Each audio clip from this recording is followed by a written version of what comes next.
that's part of the reason I never considered running before, because he's basically unbeatable. He's won 28 consecutive elections, and he's unbeatable. So when he was in my district, I never ever even considered running for Congress. But now that the lines were redrawn and he's not in my district, I just look at it as, you know, some kind of higher power pushing me to run in the election. Just the timing of it all was just ironic.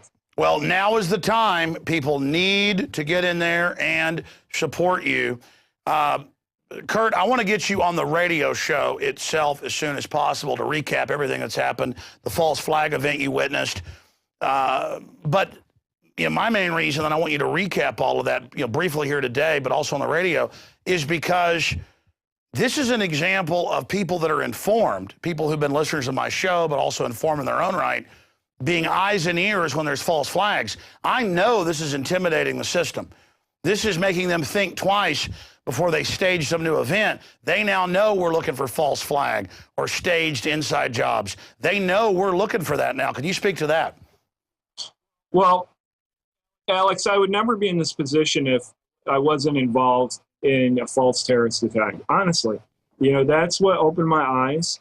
That's what led to me speaking out. You know, I was never in the press before this. I never, you know, went on radio shows or TV shows or anything like that. I really didn't think much of it. Now look at the monster the government created in me.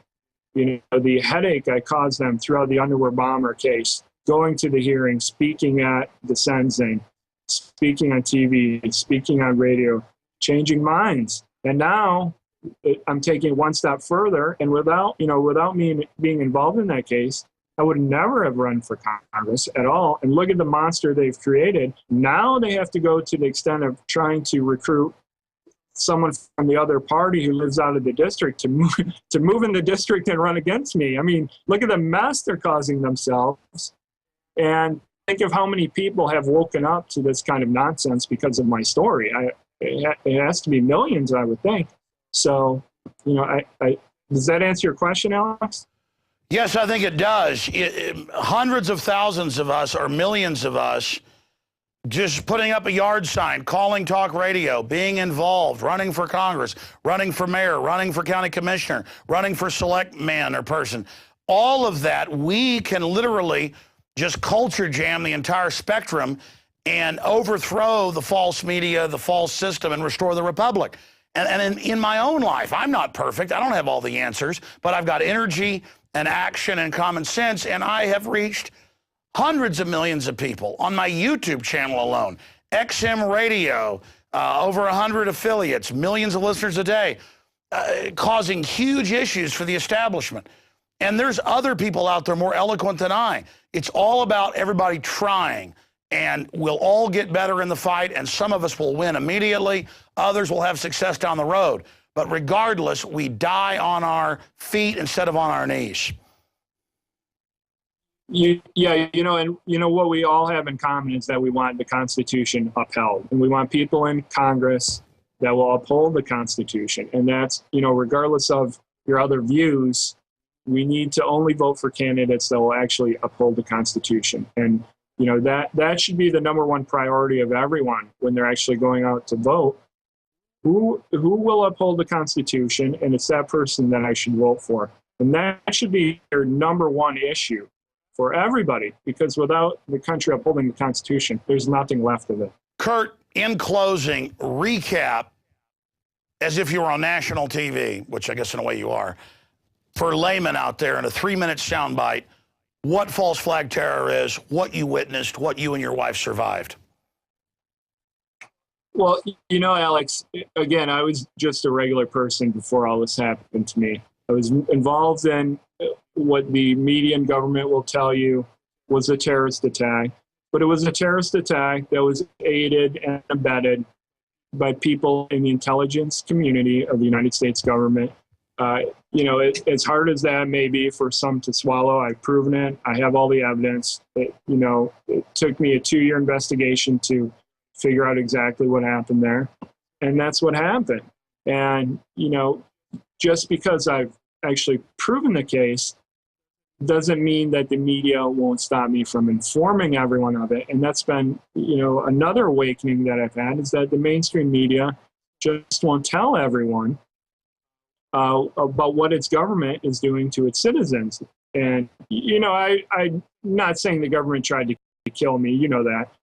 It was a dud bomb that was provided to the bomber.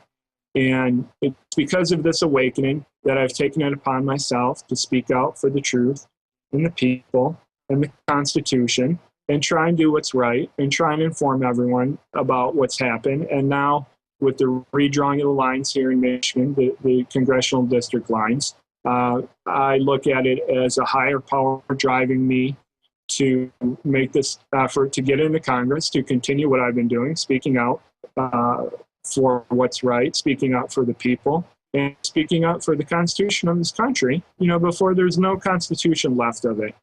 And hopefully your listeners will help me do that. Like I said, the party heads are not supporting me, but the people of the party are.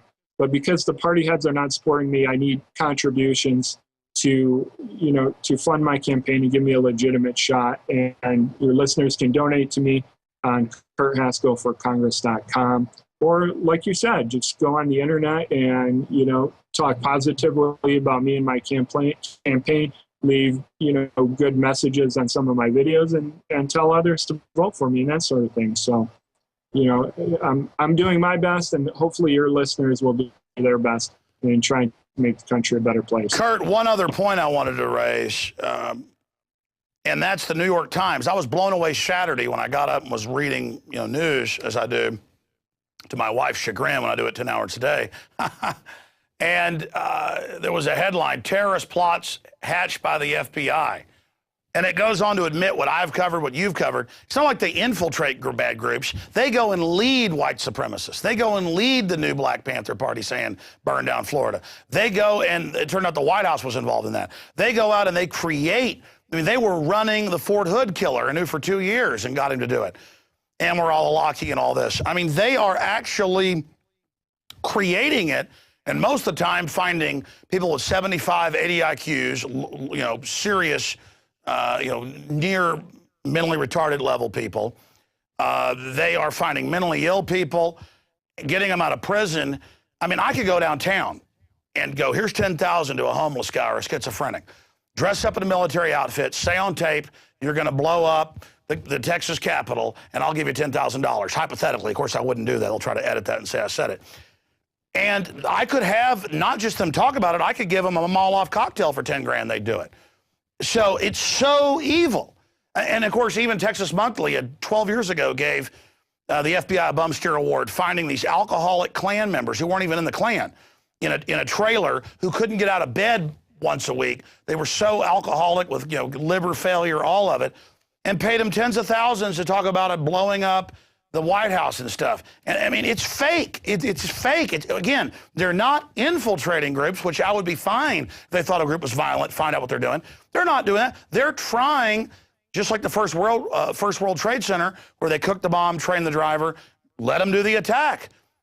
I mean, this is so criminal. They probably grabbed Muttalib. What do you really think's going on with Muttalib? That's a question, because looked like he was drugged from what I heard. Grab him, drug him, mind control him, doesn't know who he is, send him in, tell him we're going to kill you and your family if you don't say you're guilty. Or is it more than that? Do they find a crazy person? I mean, what do you think happened with Muttalib? Well, now, first off, the New York Times, I'm ranting, and then Muttalib. What do you think of this coming out and being so mainstream? It's shocking that the mainstream media is actually talking about it. That's a step in the right direction. I agree with you. The FBI, CIA are actually not really infiltrating groups. They're leading the groups. And, that's a real fine line to draw, but you're right. Look at the underwear bomber case, Abdul Muttalib. He's not a very smart person. He could not have put on this plot himself, created this bomb, got through security, unaided by himself. He's not a very smart guy.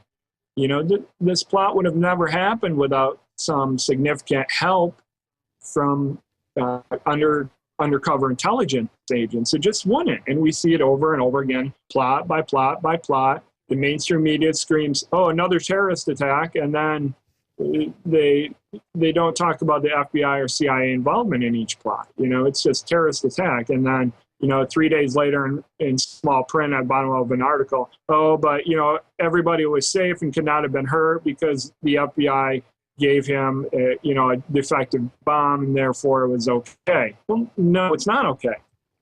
So that's kind of my response to that. I'm glad to see it's in a mainstream paper though. But what I think happened in the underwear bomber case, I think there were undercover intelligence agents. They posed as Al Qaeda. They duped Abdul Muttalib into thinking he was part of their group. They gave him a defective bomb. Where? I'm not really sure where, but I think Umar thought it was a real bomb. I think he thinks he probably is a real terrorist, or he thinks he is. And it was basically a sting operation that they liked. So he's another Fruit Loop, low-grade moron they assessed and set up. Yeah, basically. Yep, you got it. Now, saying that, I really am not sure why he pleaded guilty to every charge that requires a mandatory life sentence with no chance of parole when there are very lenient plea deals on the table. Just like we don't know why the U.S. government got him on the airplane, except to take our liberties. This is... Right, but now think about that. I've said on the show before, I knew Umar had very lenient plea deals going back to 2010. And to have him turn those down and plead guilty to a mandatory life sentence with no chance of parole just a couple days after he announces I'll be the only witness for him in his trial tells me there's something more going on there than what we know. I hate to speculate, but there's definitely something going on there that we don't know about it. Nobody ever pleads guilty to a mandatory life sentence. And let's not forget, you're the only guy he was going to call as a witness. Right.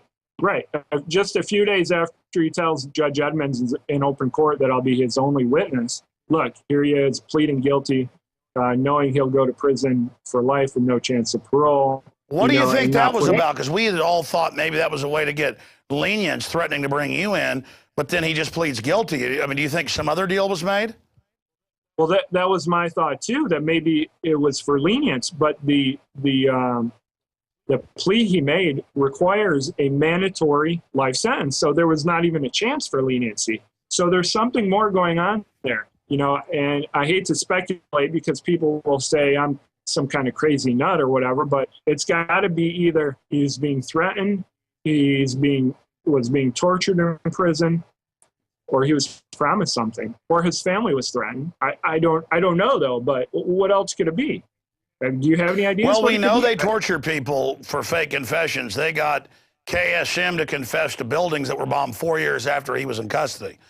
When they threatened to torture his little kid, I was like, okay, I'll confess to killing JFK if you want, and crucifying Christ, I drove the nails in, basically. Or he blew up the Titanic along with, everything else, maybe the Hindenburg. So, I mean, we just don't know. We just know he looks disheveled, drugged, they get him on the aircraft. All this happens. We don't know. We just know the official story is a fraud and was used to sell the naked body scanners. Got it. Yeah. And to further this war on terror, because there really are no legitimate terrorist attacks going on. But what does this say about the power structure that the New York Times and others are coming out admitting it's all a fraud? Maybe people in the power structure have figured out that they're going to let total evil take over if they keep this police state going. I don't know. It's only one paper so far, but what does that say? I don't know. Are they realizing the country's crumbling, by continually doing these things, and there won't be any country left soon? I don't know. I'm just speculating. I don't know, but it certainly is shocking. The great lengths that I went to have this story exposed in the mainstream media, and nobody would talk about it, hardly at all. So I really don't know what to make out of that at all. I don't.